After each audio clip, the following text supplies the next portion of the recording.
Renatinha foi a primeira a entrar. Boa noite, pessoal. Me dá um feedback como é que tá o som, por favor.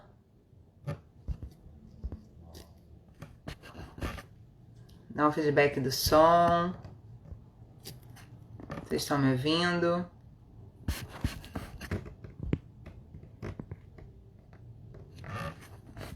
Como é que tá aí? Vou aguardar. Tá ótimo? Que bom. Que bom. Vamos aguardar aqui a galera entrando. A galera aí convidando os amigos para poder entrar. A nossa convidada de hoje já chegou. Que bom. Eu vou convidando aqui. Eu vou primeiro apresentar a Michele, né? Eu vou convidá-la e vou apresentá-la.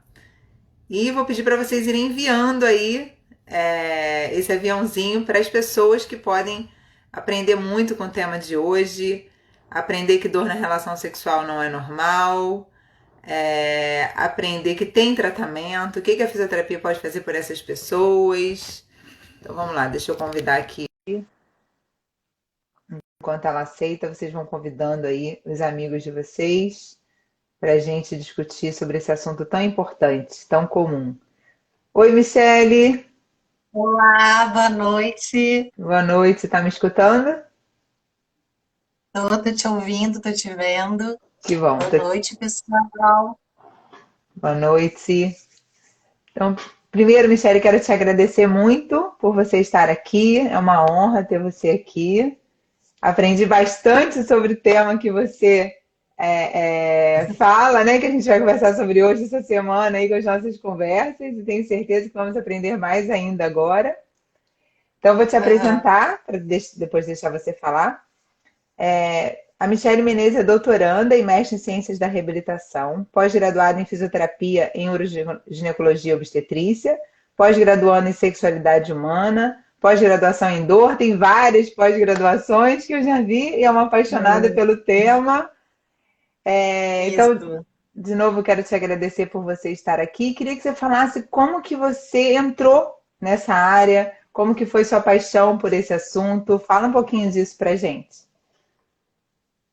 Então, boa noite mais uma vez para quem está chegando agora. Tô vendo um monte de gente querida entrando.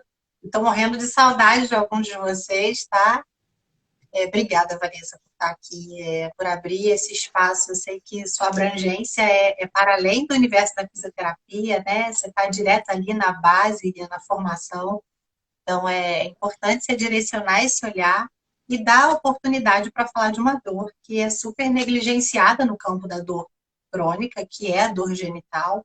A gente não ouve falar com frequência esse assunto, então super agradecer de estar aqui com você, que é uma querida de longa data, né? A gente Verdade. fez um mestrado juntos, e também super uma admiração aí importante por você, então super obrigada de estar aqui, e a todo mundo que está entrando para espalhar e divulgar essa sementinha, né? Isso é importante.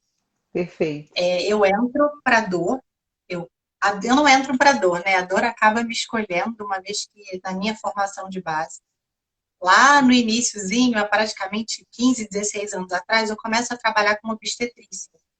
Então, no momento em que a obstetrícia, o parto humanizado, ele estava acontecendo, meu trabalho começa inicialmente com pilates, uma parte corporal, e aí começam a surgir algumas pacientes querendo um parto humanizado, um parto via vaginal, um parto normal, e de repente começam a surgir aí consequências de um pós-parto, não cuidado ali, né, num pré-parto com a fisioterapia pélvica, e os questionamentos começam a surgir, né, aquela vontade de entender o que estava acontecendo.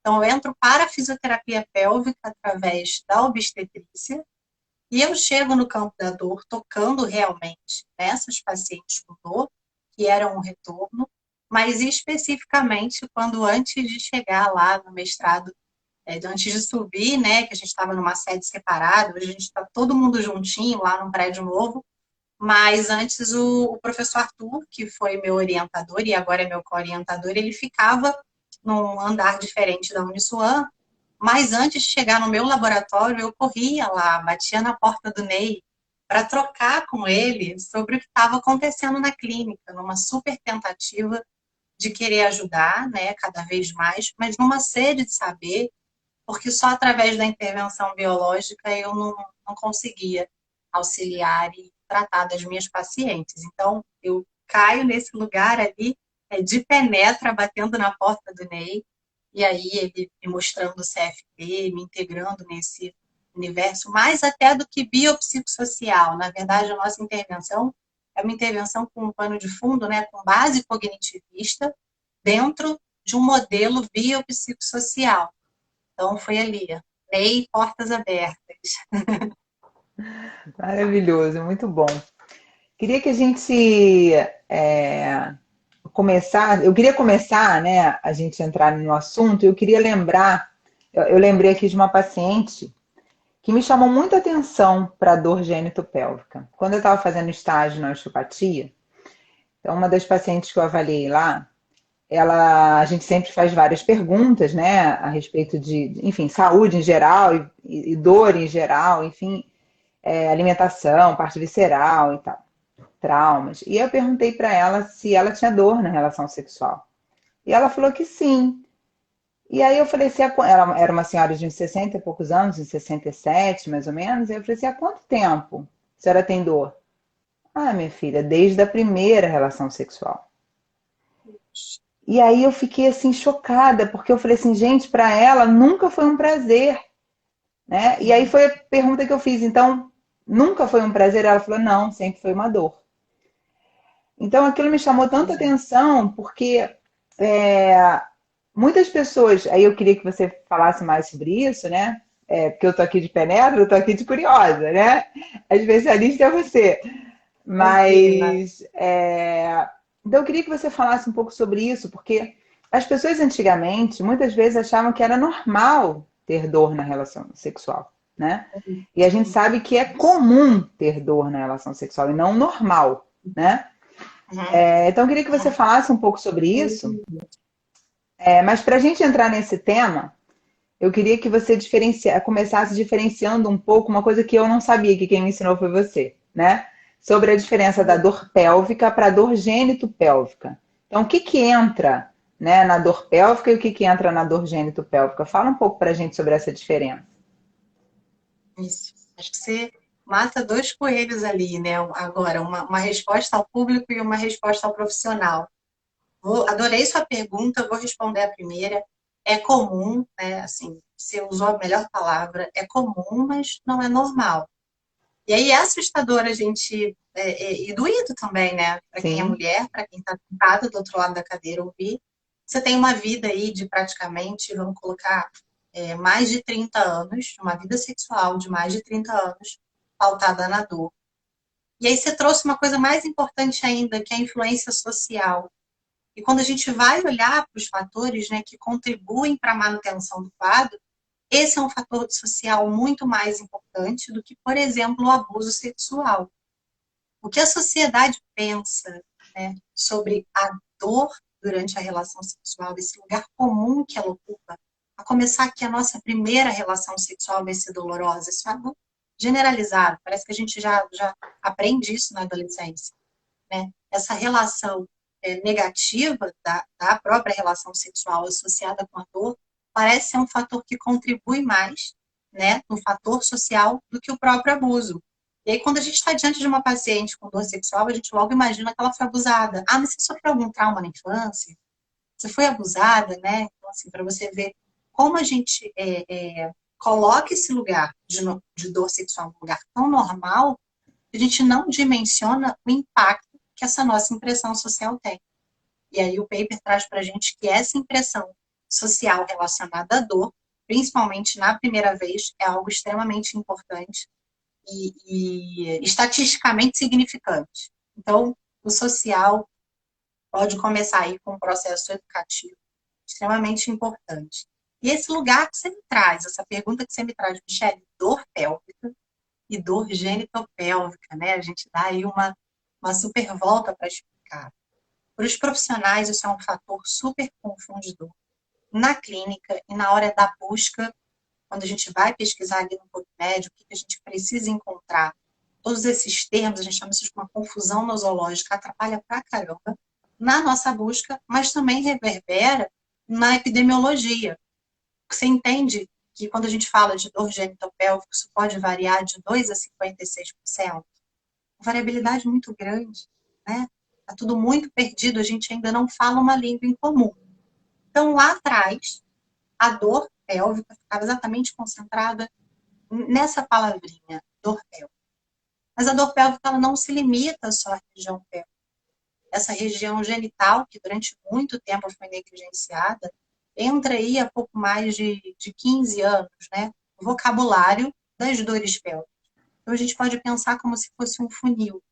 A dor pélvica como algo um pouco mais generalizado e os transtornos de dor genitopélvica, pautados pelo Tratado de Diagnóstico de Transtornos Mentais, a gente chama esse de DSM, estão diretamente relacionados ao vaginismo e à dispareunia. Então, são transtornos de dor genitopélvicos. E aí parece que essas duas síndromes, né, ficam colapsadas nesse lugar. Mas quando a gente fala de dor pélvica, a gente também está colocando ali dentro a dor genitopélvica. Mas usa-se, né, assim, quando a gente usa especificamente o termo dor genitopélvica, dentro de um tratado de diagnóstico, está mais relacionado à dor relacionada à região vulvovaginal e a um transtorno de incapacidade, que é quando essa mulher não consegue ser penetrada, e nesse momento ela pode ter dor ou não. E quando a gente fala em dor pélvica, a gente obrigatoriamente tem ali, né, a presença do sinal e do sintoma, que é a dor. E um transtorno de dor genitopélvica, ele pode vir ou não acompanhado da dor vulvar. Deu para entender? É Deu. uma volta danada, né? É muito complexo, né? A gente Não, vai aos pouquinhos, assim como a músculo-esquelética está fazendo, a gente vai amolecendo um pouquinho e acostumando com os termos.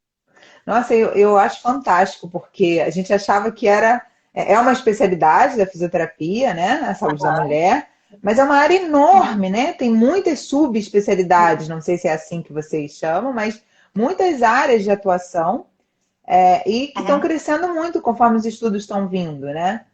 Então, antigamente a Isso, gente colocava tudo em saúde da mulher. Então, hoje já tem fisioterapeutas que trabalham mais exatamente. com gestante, fisioterapeutas que trabalham, enfim, com áreas específicas, né, dentro da saúde da mulher. Ainda é uma confusão até para a gente, né, escrever, por exemplo, critérios de inclusão e exclusão.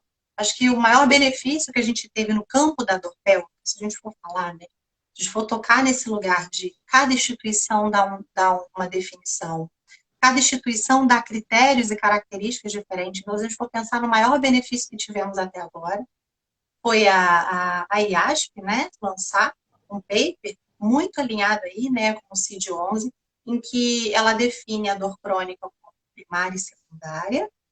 Dentro da dor crônica primária e secundária, nós temos a dor visceral.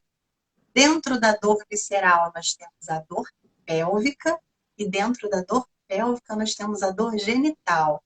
Fica um pouco assim, são muitas camadas. Mas a gente pode entender que, olhando para a IASP, né, que é o maior maestro, né, na hora de reger aí, né, o que é característica e o que é definição de dor, se a gente olha nessa direção, se as pesquisas apontam nessa direção, em a médio, né, médio e curto prazo, a gente consegue falar aí uma língua em comum, né? Isso vai ser muito importante para a gente, Sim, seguir essa diretriz, né? sim, com certeza. E aí, com isso, os estudos vão ficando cada vez mais específicos, né? Porque vão. E mais homogêneos, né? Sim, com certeza, que bom. Então, eu queria que você. A minha segunda pergunta seria o que seria essa dor gênito-pélvica, né? Mas praticamente você já falou, né? Mas você quer acrescentar mais alguma Uhum. coisa? Uma coisa interessante para a gente acrescentar. Durante muito tempo, essa dor genitopélvica, ela ficava em cargo do fisioterapeuta, ela ficava em cargo do médico, diagnosticar e dizer que essa mulher poderia ou não ter um transtorno de dor ou de penetração. A partir do ano de 2003, a Rosemary Basson lança um paper pela primeira vez com a palavra biopsicossocial relacionada à dor sexual. Nesse paper, ela dá uma diretriz de que a coisa mais importante dentro dessa dor genitopélvica, dentro desse transtorno de penetração, seria o relato da mulher. Olha que coisa interessante. Independente do que eu ache na clínica, né, independente de quanto essa mulher esteja acompanhada, do quanto ela se sinta pressionada, se eu olho para ela, eu não coloquei nem ela na maca, Vanessa. Se ela senta para mim e diz assim, eu não consigo ser penetrada, ela tem um diagnóstico, transtorno de penetração. Eu não preciso, no papel de especialista, colocar essa mulher à prova, fazer qualquer tipo de exame, de intervenção e dizer, você tem ou você não tem. É óbvio que isso não dispensa o exame físico, tá? Claro. Preciso olhar para essa mulher sob todo ponto de vista, mas você tem ideia do que é você validar a queixa de uma mulher socialmente? Isso é assim, tremendo. Você imagina quantas mulheres chegaram no consultório e chegam até hoje, né? São expostas a análises clínicas, a exames físicos. O colega, o profissional de saúde, não acha absolutamente nada. Essa mulher está acompanhada do marido. E aí a gente pode supor que ela tem uma vida sexual com uma baixa qualidade. E esse profissional de saúde vira e fala assim, eu te analisei, você não tem nada. Como assim você não tem nada? Né? Então, validar a queixa da mulher é algo assim tremendo. Você pode dar um diagnóstico de acordo com o DSM, tá? Quando a gente olha para os critérios da IASP relacionado à dor, a gente segue outros critérios. Mas para ela ter um transtorno de dor e penetração genitopélvica, segundo o DSM, por exemplo, ela não precisa necessariamente ter dor, eu já falei, mas ela pode ter medo da relação sexual. O fato dela ter medo da relação sexual, o fato dela ter uma tensão muscular no assoalho pélvico, o fato dela ter uma dor pélvica, talvez, aí não vulgar, são critérios suficientes para a gente dar o diagnóstico e dizer que ela tem um transtorno de dor genitopélvica. Isso para mim, é a coisa mais bonita que pode ter acontecido nesses últimos 20 anos. É precioso demais. Sim, você falou, eu fiquei imaginando, realmente, imagina essa situação muito complicada, né? A mulher tá ali com uma dor e aí alguém fala para ela, não, você não tem nada. É. Isso, nossa, é um Isso é coisa transtorno. da sua cabeça. Isso é coisa da sua Vai cabeça. para casa, relaxa, toma um vinho e manda ver. É esse o relato que chega para a gente na clínica. Isso é muito triste, né? Sim, com certeza. E quais são as principais disfunções que estão no grupo da dor gênito-pélvica? Nesse grupo, né, segundo o DSM, o vaginismo e a dispareunia. A dispareunia seria uma dor recorrente e ela está estritamente relacionada à relação sexual. Então, assim, nós temos várias nomenclaturas para. E essa é uma dor específica da relação sexual. Ela não precisa ser só na vulva, ela pode ser na vulva, na vagina, na parte mais profunda vaginal, né, na pelve de uma maneira geral, mas ela está direcionada exclusivamente à relação sexual. Então, na verdade, ela é um sintoma que pode se expressar em várias condições de dor, como, por exemplo, a vulvodínia, um quadro inflamatório de dor vulvar ou infeccioso, uma síndrome herpética.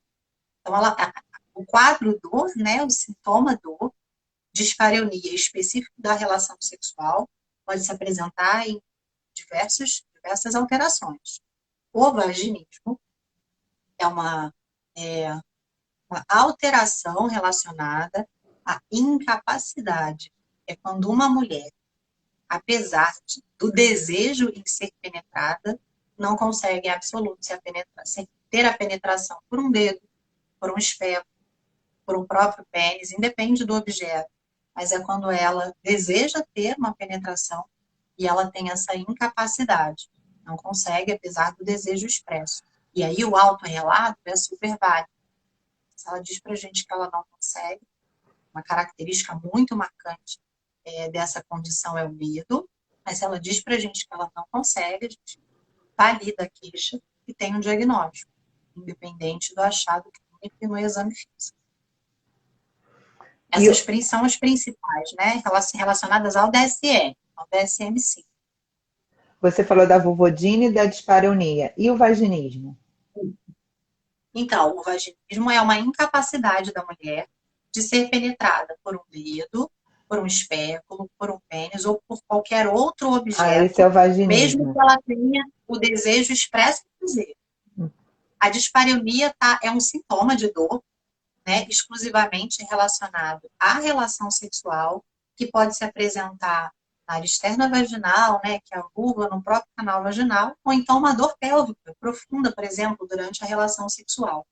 A vulvodínia, hoje, ela está muito alinhada com os critérios que a IASP traz para a gente.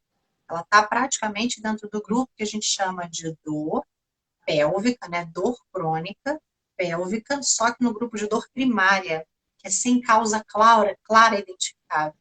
A partir do momento que uma mulher tem uma dor vulvar, vulvo-vaginal, em que a gente tem uma causa clara identificável, ela está ali denominada num grupo dor vulvar, uma causa clara identificável.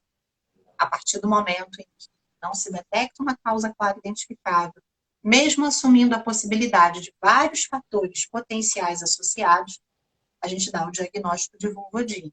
Então, está dentro aí da dor visceral crônica primária, Perfeito. que pode causar dispareunia, né? Uma mulher com vulvodínia, com dor vulvar, mesmo que não tenha uma causa clara identificável, pode sentir, pode ter o sintoma de dispareunia, que é uma dor durante a relação sexual. Essa mulher também pode ter dor sem nenhum outro estímulo, tá? Mas para diferenciar que a dispareunia, ela fica aí bem direcionada à relação de dor durante a relação sexual. Elas podem ter dor sem ser na hora da relação sexual?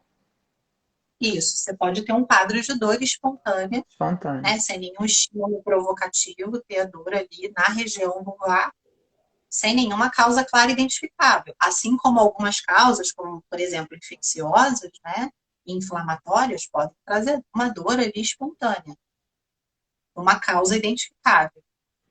Mas quando toda vez que ela for provocada pelo ato sexual, a gente sinaliza que ela teve uma dispareunia.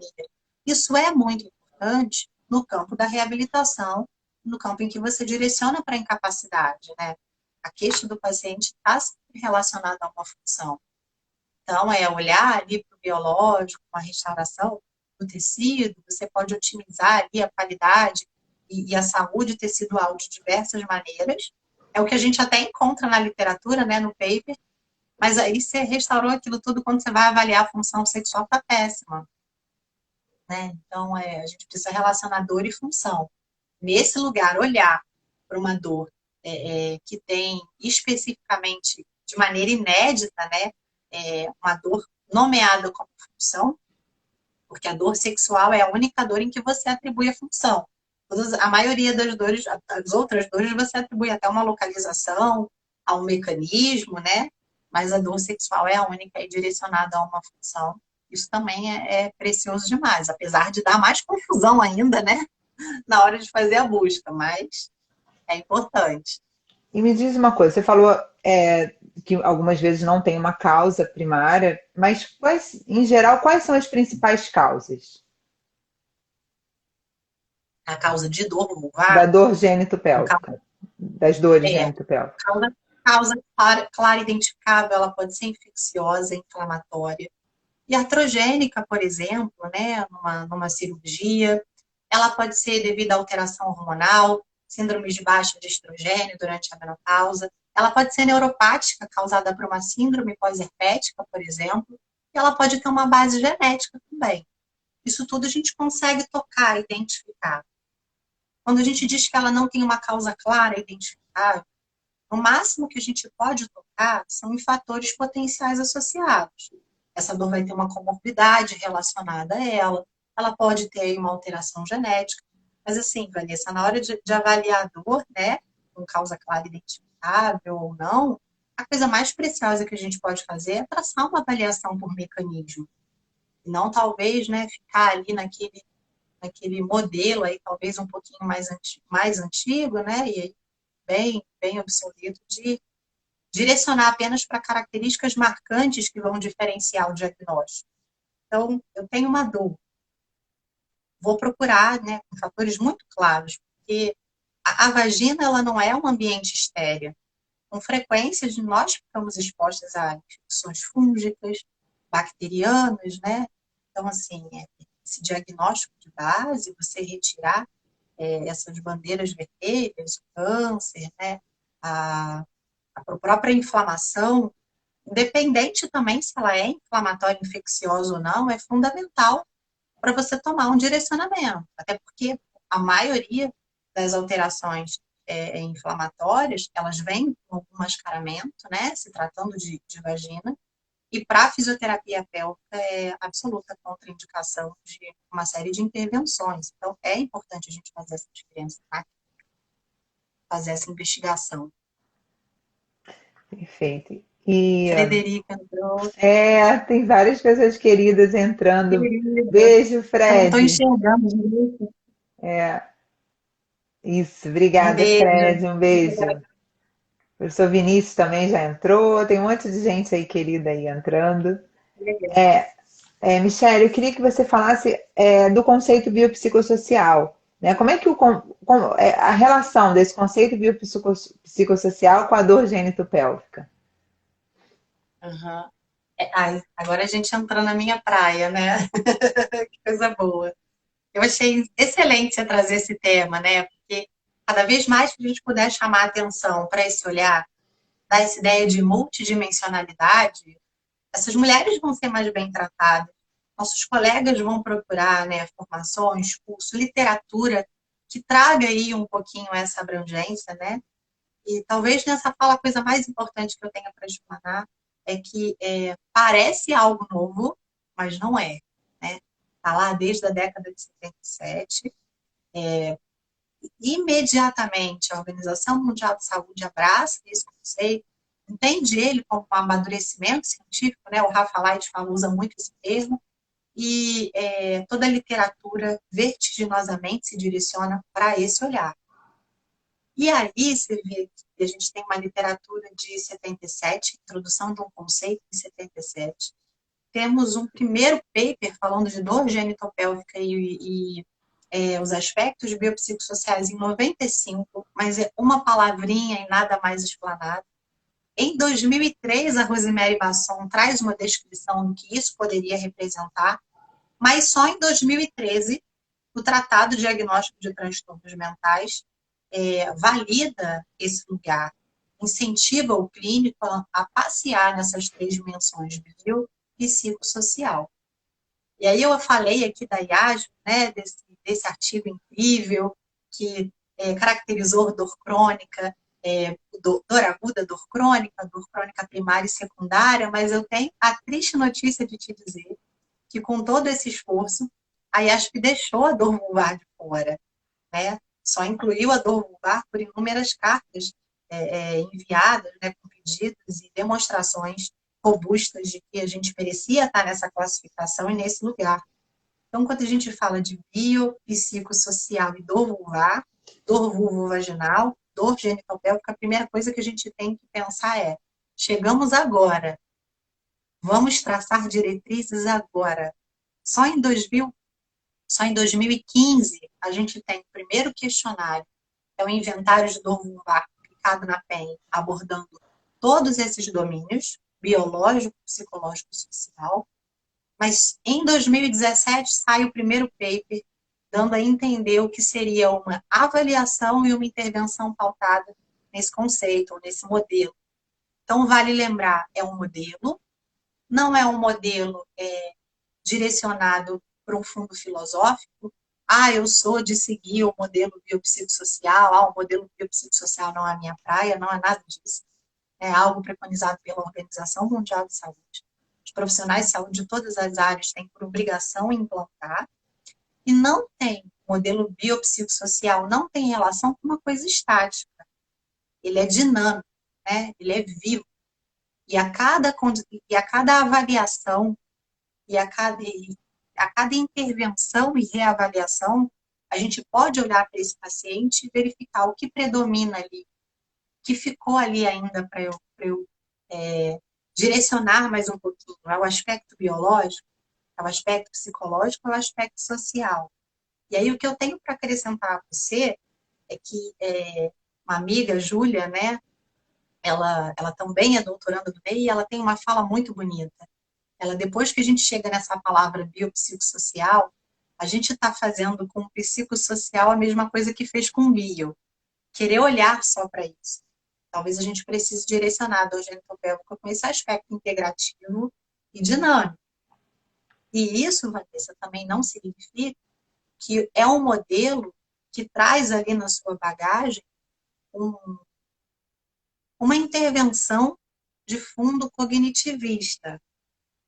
Né? Eu não estou, para eu fazer intervenções que tenham um pano de fundo cognitivo, que use a terapia cognitiva, que tenha um braço da terapia de aceitação e compromisso, na hora em que eu vou expor o meu paciente ao movimento, eu preciso me habilitar, eu preciso me direcionar para terapias que no campo da reabilitação, né, me dão ferramentas necessárias para passear aí nessa via, como, por exemplo, o CFT, que traz aí um enfoque no modelo biopsicossocial, mas que é uma intervenção que tem por base o modelo cognitivo comportamental.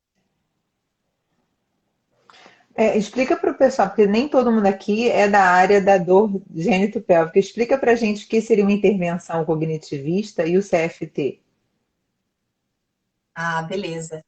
E que seria uma intervenção assim? Então, eu tentei explanar o quanto o modelo biopsicossocial é algo que a gente precisa passear nele, né? O Sim. CIF mesmo já traz todas essas diretrizes. Quando a gente fala numa intervenção com fundo cognitivista, significa que vamos utilizar de uma coisa chamada transdiagnóstico. Vamos olhar para quais características cognitivas e emocionais todas essas patologias, né, todas essas síndromes dolorosas, seja a dor lombar crônica, seja a dor genitopélvica, quais são as características em comum compartilhadas? Quando a gente se direciona para esse lugar e se atenta um pouquinho ao psíquico e ao emocional, nós vamos encontrar transtornos de humor, sim, né? Depressão e ansiedade, não tratamos depressão e ansiedade, mas vamos encontrar predominâncias de modelo cognitivo, predominâncias, perdão, de estilos cognitivos em comum, que é a catastrofização, que é a hipervigilância, que é a baixa autoeficácia, que é o medo como uma característica marcante. E vamos encontrar também alterações de fundo emocional, uma baixa capacidade de identificar emoção, irregular emoção, uma baixa capacidade de se manter no controle de comportamentos impulsivos, direcionados a um objetivo, como, por exemplo, eu quero ter uma relação sexual, mas eu fujo. De maneira impulsiva, eu tenho um comportamento de esquiva, que me afasta da relação. Isso até então são todas características completamente passíveis de intervenções de fundo cognitivistas, tá? Que o fisioterapeuta nunca tocou.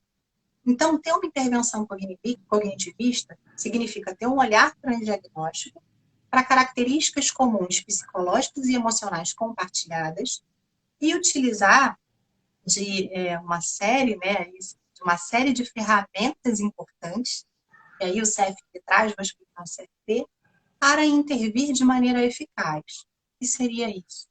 Em primeiro lugar, uma avaliação e um tratamento centrado no paciente, em que o meu processo de entrevista segue diretrizes com bases motivacionais, em que, em primeiro lugar, eu preconizo a aliança terapêutica, com base no que a gente chama de aliança terapêutica, a relação terapeuta-paciente, com base numa escuta ativa, com um olhar direcionado ali, indivisível ao paciente, com várias técnicas de espelhamento, parafrasear, identificando pensamentos, né, disfuncionais.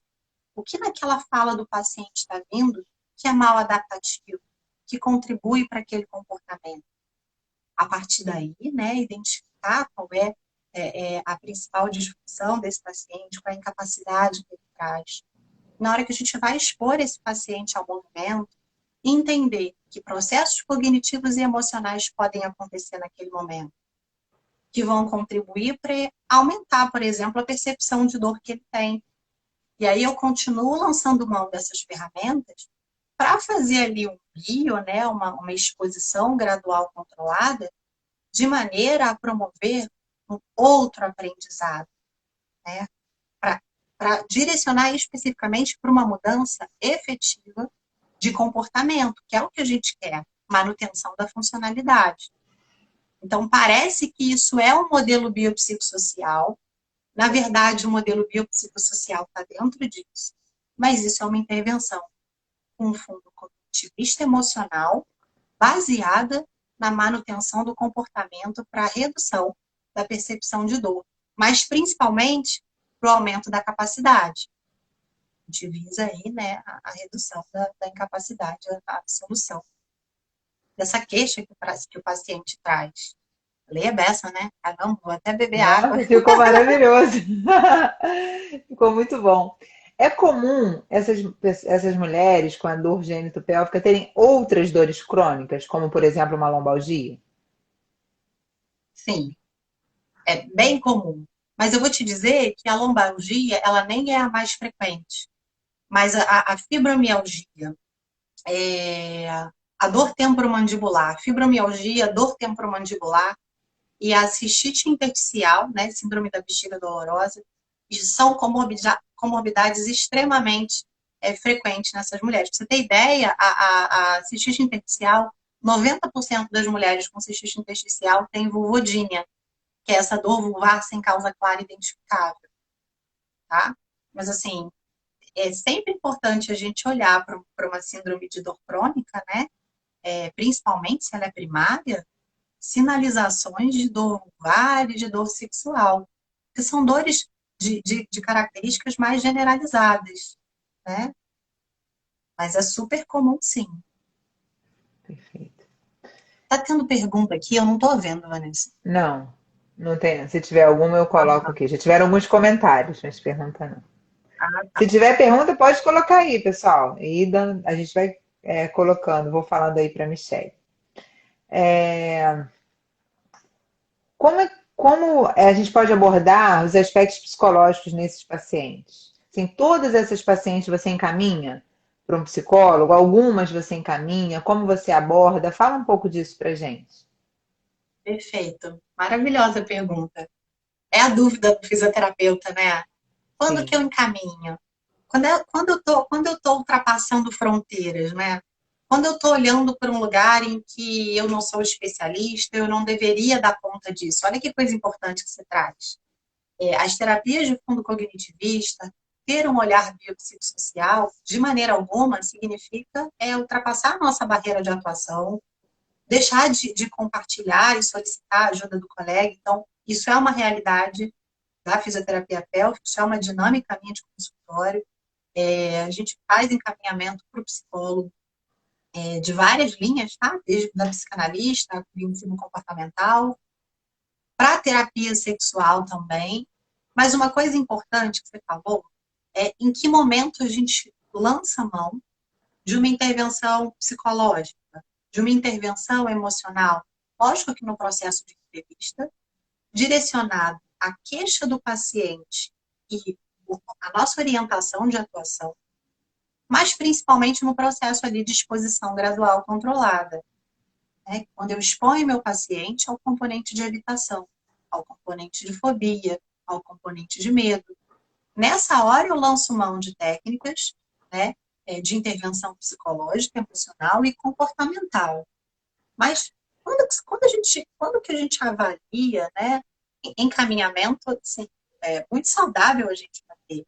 Mas quando realmente a gente não consegue dar muitos passos, se tratando de dor genitopélvica, se tratando de transtorno de penetração, quando a gente não consegue dar muitos passos sem a ajuda de um psicólogo, por exemplo.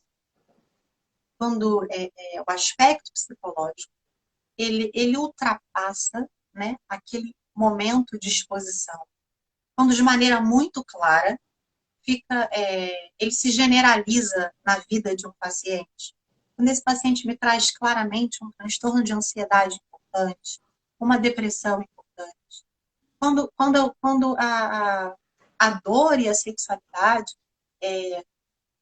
visitam campos da sexualidade que no prazo de uma hora, né? Óbvio que eu tenho a formação de sexualidade, enquanto profissional a gente está apto para direcionar o paciente nesse sentido, mas eu não vou dar conta de tudo. Eu preciso de um apoio para os outros campos de atuação da vida desse paciente, porque aquilo que está se apresentando na clínica, aquele componente fóbico, aquele traço de ansiedade, aquele sinal depressivo, o transtorno de humor, a predominância, né, de um estilo cognitivo de afeto negativo, ele está claramente ultrapassando outras barreiras e eu vou ficar ali enxugando gelo. Eu vou achar que estou tratando uma fatia da pizza, mas na verdade aquela condição é generalizada na vida do paciente. A gente precisa de um suporte, não só psicológico, mas muitas das vezes psiquiátricos também. Isso é importante. Mas a nossa intervenção psicológica, para fechar, né, ela está muito direcionada à função, à terapia do movimento. Eu não estou usando ela para entrar em campos de atuação que nós não somos especialistas, mas para restaurar a capacidade, para diminuir a percepção de dor. Nesse lugar faz sentido a gente usar. Michele, eu vou fugir um pouquinho do tema, mas sem fugir do tema. A gente não tinha combinado isso, mas acabou de vir aqui. Você Vai lá. falou lá atrás sobre a primeira, né, o primeiro ato sexual, o primeiro contato com a sexualidade. Isso me chama muita atenção, né, porque eu tenho um pré-adolescente em casa, tem 12 anos, né, e me chama muita atenção em relação à educação sexual infantil.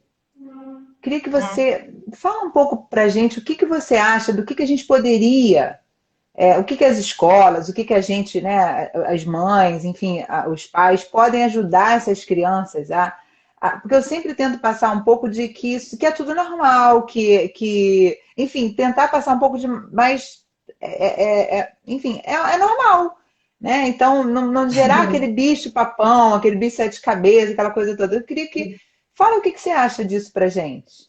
Se você fosse conversar Legal. com um adolescente sobre isso, o que você acha importante a gente falar? Legal. Nunca ninguém me fez essa pergunta aqui em live, viu? Muito linda. Adorei. Né? Eu acho que Vanessa primeiro passa, né? Essa coisa de normal, essa coisa de troca com o filho. Ela não passa só aí, né, na porta da sexualidade, no cômodo da sexualidade. Essa atitude de abertura e confiança de pai para filho, ela vai passar naturalmente por todos os setores da vida, né? Seu filho não pode derrubar um copo, que é uma catástrofe. Seu filho não pode tirar ali uma nota baixa e não esconder de você. Se durante a vida, né, o que acontece, né, de fora, né, do eixo, não tem abertura para fala, muito provavelmente no campo da sexualidade ele também não vai ter. Primeiro, você Perfeito. precisa estabelecer um ambiente de abertura em todos os setores, né? Porque quando ele chega lá fora e ele tem uma sinalização de diferente, ele precisa se sentir seguro em trazer uma informação diferente para casa.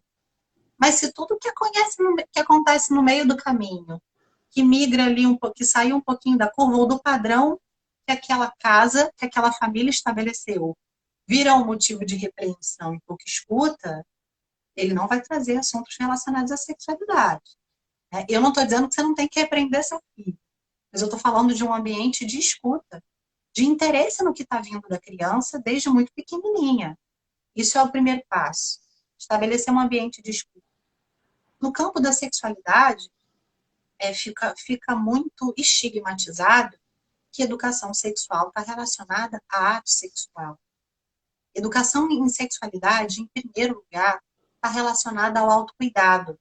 E se a gente for parar para pensar, na nossa tomada de decisão de início da nossa vida sexual, a gente praticamente vira tutora do nosso corpo. A gente precisa entender o que está acontecendo, quando é o nosso período ovulatório, quando que não é, quando é que a gente vai visitar primeiro o ginecologista e expor nossas queixas. Então, sexualidade fala a favor de autocuidado. E de cuidado consigo, com o que é seu. Uma criança pode, inicialmente, não expressar um cuidado com o corpo, é muita informação para uma criança. Mas é facilmente introduzido na vida de uma criança que ela pode cuidar das coisas que pertencem a ela, como, por exemplo, um brinquedo. Algo que ela direciona afeto, que ela gosta. Então, a educação sexual começa de maneira muito sutil, você orientando seu filho para o cuidado e para a preservação das coisas que pertencem a ele.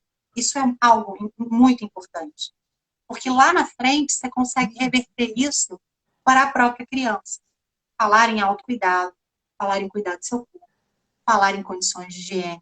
Porque ela já foi habituada a exercer o cuidado, como eu vou ser repetitiva, mas em outros campos de atuação da vida. Você está fazendo educação em sexualidade nesse momento. E aí, quando a coisa vai, né, brotando um pouquinho mais no entendimento da criança, é muito interessante que a gente comece a nomear partes íntimas sem um tanto constrangimento. Vulva é vulva, não é pepeca, vagina é vagina, né? Dar nome às coisas é importante. A gente tem um livrinho que fala só disso, né? Dar nome às coisas. Nesse momento, você pode introduzir a criança a questões de higiene, a informações importantes relacionadas que seria a intimidade, quem pode ver, quem não pode ver. Mas, mais uma vez, quando você quer transmitir a informação sobre preservação do seu filho, você fala, ninguém pode encostar aqui, só a mamãe e o papai. A partir do momento que alguém na rua encosta, a criança leu aquela informação na rua, por exemplo, que aconteceu alguma coisa que não é preconizada pela minha família. Mas como é que essa criança vai trazer com credibilidade a informação para dentro de casa se você não dá credibilidade a outras falas da criança? Se você critica, né? Um erro, ela é criticada. Porque na hora que ela é violada sexualmente, e ela entendeu no padrão educacional que aquilo ali era um lugar em que ninguém mais poderia tocar, ela é muito pequenininha, ela associa que algo deu errado. E aí a pergunta é, como comunicar dentro de casa que algo deu errado? Quando algo deu errado é bem recebido, ou quando algo deu errado é muito marcante para essa criança.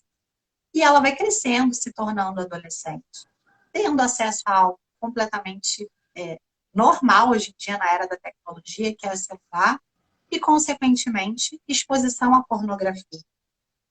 Nesse momento, estou falando de maneira muito resumida, porque isso é assunto para uma live, viu? Nossa, mas eu tô Mas adorando. legal. Mas a partir do momento em que é bom ver um sorriso no rosto de um pai, né? O coração da gente fica aqui. Faz sentido, né? Faz muito sentido isso tudo. E assim, seu filho vai querer trazer muitas coisas novas, né? Mas, acima de tudo, talvez agora seja um momento de você criar um ambiente relacionado à intimidade, né? E há momentos importantes que esse adolescente precisa ter com o corpo, que é justamente na hora em que a gente começa a ter atitudes vexatórias. Ah, o que você está mexendo aí? O que você está no banheiro, deixando o adolescente sem graça, porque está crescendo o pelo, né? Aquele corpo está se transformando. E está toda a família rindo, né? Achando aquilo ali muito esquisito. Então, a condição de esquisito, muitas das vezes, é a própria família que traz sobre a transformação corporal que esse adolescente está É tendo. tão normal. Mas ele não está tendo, ele não só está exposto a alterações físicas. Hormonalmente, cognitivamente, tem uma série de transformações. Se aquela mudança física não está sendo bem recebida, o que mais esse adolescente pode trazer? Então, na verdade, a gente vai criando tantos cercadinhos, né? Dando informações subliminares do que é certo e do que é errado. Para as meninas, principalmente, do que a gente gostaria. Por exemplo, eu não necessariamente preciso falar para minha filha que eu gostaria que ela se casasse virgem, né? Eu não preciso ter essa informação direta. Mas a cada cena sexual que passa de uma moça mais jovem tendo relação sexual na televisão, os flertes, por exemplo, em Malhação, eu posso passar no corredor e olhar e falar, ai, que absurdo. A minha filha entendeu o que eu acho a respeito daquele envolvimento emocional e normal da adolescência. Então, assim, é um mega assunto. E se eu tivesse que resumir, eu falaria abertura para fala, abertura para escuta, e um alerta super importante do que você denomina sobre certo e errado em todos os campos de atuação. Como seu filho se sentiria recebido, né, pela pessoa que ele mais admira. Porque acho que o pai não tem essa noção, que emite opinião, mas que aquela pessoa que está emitindo opinião é a pessoa que o adolescente ou que a criança mais admira. Então, a pergunta que eu faço assim, como você se sentiria se fosse criticado pela pessoa que você, adulto hoje, mais admira? que impacto isso vai ter na sua vida. Leva isso aí um pouquinho para a educação sexual da criança. Acho que pode funcionar um pouquinho. Nossa, muito bom, muito bom. Eu acho isso incrível, porque eu acho que a gente cria muitos tabus sobre esse assunto, né? E aí isso faz com que as pessoas conversem muito pouco sobre isso. Aí faz como, por exemplo, a senhorinha que eu atendi, que aos 67 anos tinha dor à relação sexual desde os 17, que foi a primeira relação sexual dela. Ou Exatamente. seja, 50 anos de dor, né? Tem uma pergunta aqui do Johnny. Beijo, Johnny. Saudades. Existe alguma abordagem do fisioterapeuta sobre o marido dessa mulher que apresenta determinada disfunção? Como fica essa relação? Marido participa de alguma forma? Aí ele ainda bota aqui, não sei se me fiz entender. Sim. É Johnny o nome dele? É, Johnny. Super obrigada pela pergunta, né? Sempre uma super dúvida. Vou responder para você, vou responder também para os profissionais, né? Não dá, talvez, para ele adentrar e fazer de maneira eficaz, né? Deixa eu só recusar O som ficou baixinho.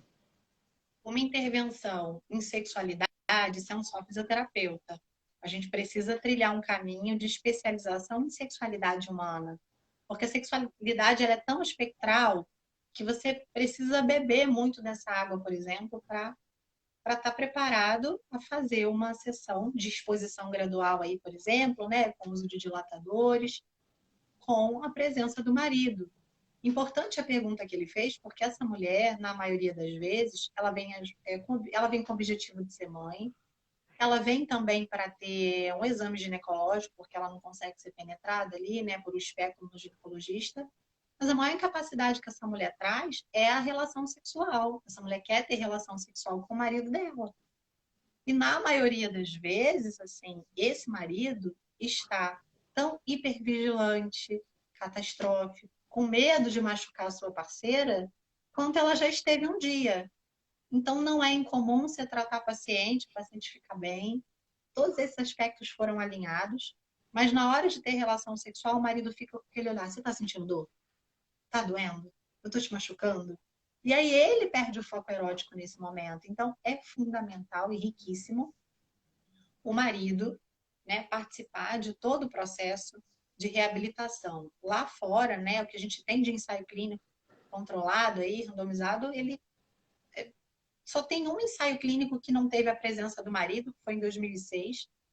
Todos os ensaios clínicos depois trataram a parceria. E aí, para você ver, né, como é um julgamento social, a gente acha que é um problema que só a mulher tem, quando na verdade é um problema do casal.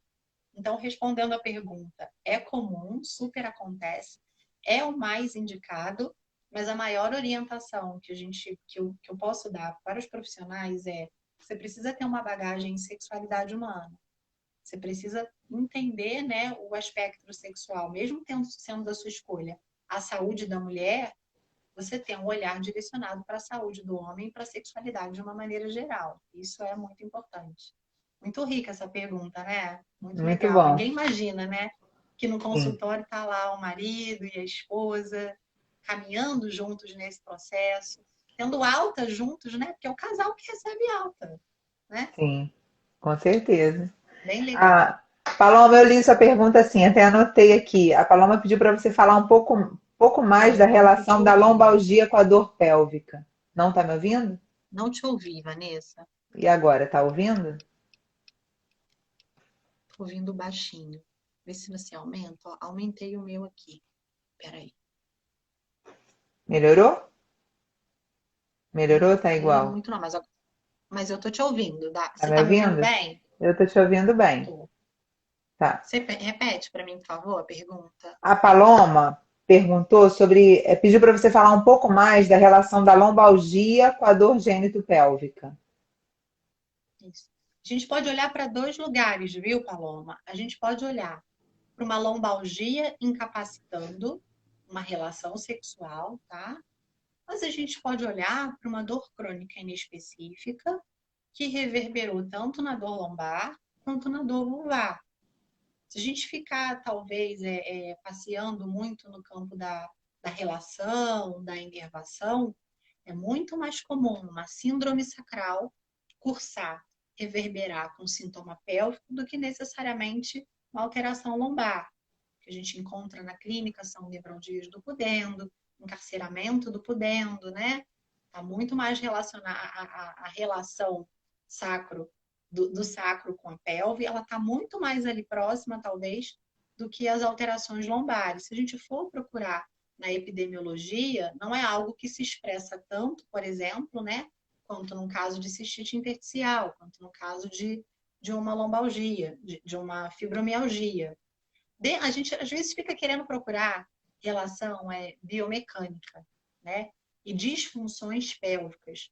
Mas também é muito interessante a gente direcionar um olhar de que não é toda mulher que tenha uma dor genitopélvica, em que a gente faz uma intervenção perineal, que tem ali aquela resolução.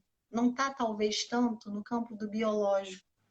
É preciso aparar as arestas, né, e olhar aí como um todo, porque vai ser muito mais prevalente a gente encontrar uma dor genitopélvica sem causa clara identificável, associada a outras síndromes dolorosas reverberando na região vulvar, do que uma dor lombar específica, né? Do que uma hérnia de disco, precisamente, ali na região lombar, reverberando como uma síndrome de dor vulvar.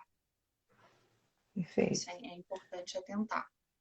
Daqui a pouco a nossa live está acabando, então vamos para a nossa última pergunta aqui. Não sei se o Instagram vai cortar a gente, então vamos lá. Quais são os principais recursos que a fisioterapia tem para tratar a dor genitopélvica?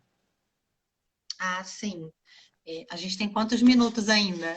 Então, Tentando... geralmente o Instagram não tem cortado muito a gente, não, mas vamos lá. Eu acredito que pelo menos mais em 5 minutinhos. Vale a pena a gente atentar para isso, porque a gente tem publicações importantes de 2013 e de 2019, delineando mais ou menos o que a fisioterapia fez até agora, dentro dos transtornos de dor e penetração genitopélvica. Então, de dado, o que a gente tem? A gente tem intervenção com dilatadores vaginais, com uso generalizado dos dilatadores, tá? Não de maneira tão sistematizada. Nós temos a terapia manual, como um processo aí, uma ferramenta de intervenção. Educação, especificamente quanto à anatomia genitopélvica, técnicas de sensibilização sistemática e um desfecho que seria a penetração. A gente tem? Tem. Mas isso é às custas de quê, Vanessa? Às custas de 31 sessões de fisioterapia em média, e a gente pode colocar 31 semanas. É sessão pra caramba, tá? Mas quando a gente vai avaliar essa mulher com relação à função sexual, a própria tensão na musculatura do assoalho pélvico, com relação ao medo e ao sofrimento sexual, a gente tem scores muito, muito altos. Então, a fisioterapia, entre 2013 e 2019, publicou. Assim, a gente tem recurso? Tem. Tem treinamento do assoalho pélvico? Tem. Tem uso de dilatador? Tem. Tem terapia manual? Tem. Essa mulher consegue penetrar? Consegue. Mas essa mulher consegue penetrar sentindo dor? Com alto score de sofrimento sexual? Com função sexual baixa, isso significa que essa mulher tem baixa excitação, baixo desejo, baixo orgasmo, e essa mulher ainda tem medo. O que a gente está reabilitando? O que a gente fez até agora, sabe? Essa é a pergunta. E aí, quando a gente olha para terapias de fundo cognitivista, para terapia comportamental, terapia cognitivo-comportamental, quando a gente olha para técnicas de atenção plena, a gente consegue desfechos incríveis relacionados ao medo, ao limiar de dor, e com 12 sessões, 11 sessões. Que protocolo é esse que reabilita uma mulher em 3 meses, né? 12 semanas, 3 meses? E onde é que a fisioterapia está errando, que ainda só está olhando para o biológico? Ainda está incriminando a musculatura do assoalho pélvico como se não intervirmos no assoalho pélvico, se não olharmos apenas para o músculo, nada mais temos a fazer. Então, a gente entramos, fomos participativos, publicamos, mas se comparados a outros recursos, conseguimos o mesmo desfecho com o psico e o emocional e o social deixando muito a dever. Então, a nossa proposta, né, a proposta do meu estudo com o Ney é olhar para essas terapias de fundo cognitivista, montamos um protocolo baseado nesse tipo de treinamento, com basicamente aí 12 sessões, e para promover a alta e ver no follow-up, né? O que acontece no intervalo? Porque essas mulheres voltam, elas acham que o vaginismo voltou, né? Que é uma condição que o vaginismo voltou, elas voltam em processos de dor crônica. Então, o que a gente está fazendo aqui no Brasil hoje é seguir, organizando o pensamento, olhando para o que a músculo-esquelética fez, olhar de maneira cuidadosa para o cognitivo, para o emocional, aplicar a função, aplicar ao movimento, para a gente ter aí um desfecho completo e essas mulheres terem prazer, né? Vontade, desejo, excitação, terem a penetração. Acho que isso é o mais importante. Olhar para o combo, olhar para o pacotinho e tentar preencher ele como um todo. Perfeito. Michele, vou para a última pergunta que também não estava programada não, mas tem tudo a ver com o nosso tema. É comum uma pessoa, quando um casal está tendo problema na relação, essa mulher começar a ter dor na relação sexual? Você já viu essa Olha, relação? a literatura já olhou para isso, tá? Em algum momento, quando essa mulher tinha, né, edições anteriores do DSM, quando elas tinham algum transtorno relacionado ao relacionamento, algum problema direcionado ao relacionamento, ela não necessariamente era incluída nesse grupo. Mas, desde 2014, os modelos de medo e evitação começaram a olhar para o papel da parceria. Tá? O que a gente encontra? Obviamente que problemas no relacionamento vão trazer baixo desejo, baixa excitação, consequentemente uma baixa lubrificação, mas não necessariamente estão tão relacionados com a dor crônica ou com os transtornos de penetração. Olha que coisa interessante, é muito mais comum a gente olhar para essa parceria com alguma disfunção sexual presente no homem, reverberando numa disfunção sexual na mulher, do que propriamente nos transtornos de relacionamento. Coisa interessante, né? O parceiro tem transtorno de ejaculação retardada, ele tem um distúrbio erétil, com muito mais frequência, epidemiologicamente falando, essa mulher pode apresentar transtornos de dor e penetração do que essencialmente problemas no relacionamento. Se a gente for olhar ali na lista do Toshine, né, vende mais porque é fresquinho ou é fresquinho porque vende mais, a gente consegue minimamente tocar, assim, inicialmente num casal como uma vida sexual ativa, em que existe prazer, não existe penetração. A partir do momento em que a penetração começa a ser introduzida, ela vai se tornando dolorosa, existe suspensão dessa iniciativa penetrativa e isso começa a reverberar em outros lugares, como ameaça de perda da parceria, discussões com o parceiro. Então, fica mais ali nessa condição, causando vários outros transtornos, do que vários outros transtornos trazendo essa alteração. Socialmente falando, tá? Quando o paper vai responder essa pergunta, ele diz assim para mim, ó, o que a sociedade mostrou para essa mulher do que é sexualidade, a negatividade que a sociedade impôs para ela, as restrições religiosas que ela teve, o encarceramento ali em casa, né, para esse assunto, é muito mais importante do que um problema interpessoal. O problema interpessoal começa a passear mais na base de uma disfunção sexual do parceiro também. Mas sem dúvida, tá, gente? Um bom relacionamento com a parceria, sem dúvida nenhuma, vai trazer um sexo mais saudável. Isso é importante também dizer, né? Com certeza. Muito bom, adorei a nossa conversa. A gente podia ficar conversando aqui a noite inteira. Muito bom. Eu também. Aprendi muito, muito obrigada. Adorei nossa live. Vou dar uns recadinhos aqui e aí já deixo você falar. Então, pessoal, toda quarta-feira, às 19 horas, tem um convidado assim incrível como a Michele. Na semana que vem, a gente vai ter a presença do professor Paulo Bastos, fisioterapeuta, com vários cursos de formação em osteopatia e quiropraxia, além do mestrado em ciências da saúde. E ele tem foco em atuação na fisioterapia nas doenças gastrointestinais. A gente vai conversar sobre dor visceral e digestão. Maravilhoso. Agradecer a todos que estão aqui assistindo, agradecer a Michelle. Michelle, dá a palavrinha aí final aí para a galera. Eu que agradeço, assim, amei a nossa conversa. Você me levou a lugares que ninguém ainda tinha me levado, né? E aí não tem como agradecer o papel social e profissional que você está fazendo, levando essa mensagem, essa sementinha às pacientes que estão aí no seu perfil, levando aos seus alunos, né, e aos colegas que te admiram. Então, emprestar esse espelho de admiração que todo mundo tem em relação a você, para minha fala, foi muito especial. Então, super obrigada. Eu estou aqui para quando você quiser, viu? E super grata mesmo, porque é um carinho levar todo esse trabalho que a gente tem feito aí nesses últimos 4 anos, né, desde 2018, um pouquinho para o público e para os profissionais. A gente espera virar a chavinha e plantar a sementinha. Então, muito, muito, muito grata pela sua oportunidade aí de me trazer e para todo mundo que assistiu, que ficou aqui, que participou. A live da semana que vem é super rica. O Paulo tem uma contribuição incrível. Então, quem viu essa aqui e gostou, volta aí na quarta-feira às 7, né? E fica ligadinho com a Vanessa e com o Paulo, que sem dúvida nenhuma vai ser incrível. Super obrigada, viu? Muito obrigada Eu que mesmo. agradeço. Obrigada, Grande pessoal. beijo. Michelle, obrigada. Um prazer estar aqui com você. Um beijo grande. Beijo, tchau. Tá. Tchau, pessoal.